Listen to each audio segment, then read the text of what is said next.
Winnie jute bag ఎప్పుడు start చేశారు మీరు? మేము విన్నీ జూట్ ఎంపోరియం కరోనాకు ముందు 2017లో స్టార్ట్ చేసామండి. మరి మేము స్టార్ట్ చేసిన వెంటనే మరి కరోనా వచ్చింది.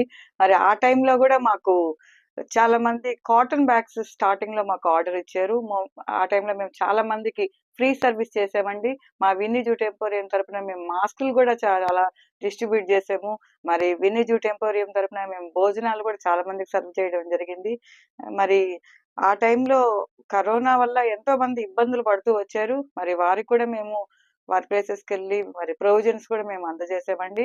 మరి మా యొక్క విన్నీ జూట్ ఎంపోరియం 2017లో స్టార్ట్ అయినప్పటికీ మరి కొంచెం కొంచెంగా అది వృద్ధి చెందుతూ వస్తూ వచ్చింది. మరి మేము మా యొక్క మెయిన్ థీమ్ అనేది ప్లాస్టిక్ నిషేధించాలి అనే థీమ్ తో మేము విన్నీ జూట్ ఎంపోరియం స్టార్ట్ చేయడం జరిగింది. మరి స్టార్టింగ్ లో మేము కూడా ఒక మెయిన్ రెడీమేడ్ బ్యాగ్స్ తెచ్చుకొని మేము పర్చేస్ చేస్తూ వచ్చాము.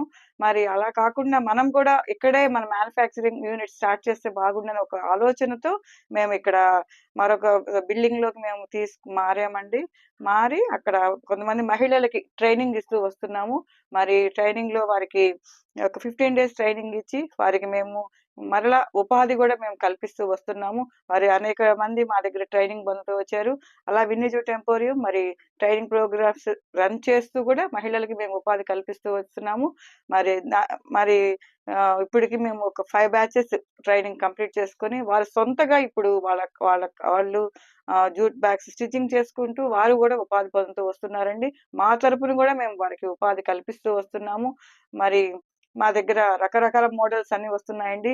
మరి మన ప్రజలు చాలా మందిలో ఇప్పటికి వరకు ఎంతో మంది అధికారులు ప్లాస్టిక్ నిషేధించాలని చాలా ప్రోగ్రామ్స్ చేస్తూ వచ్చారు. దానిలో మేము కూడా భాగస్వామ్యంగా ఉంటూ ప్లాస్టిక్ నిషేధించాలని మేము కూడా అనేక ప్రోగ్రామ్స్ లో పాల్గొంటూ వచ్చామండి.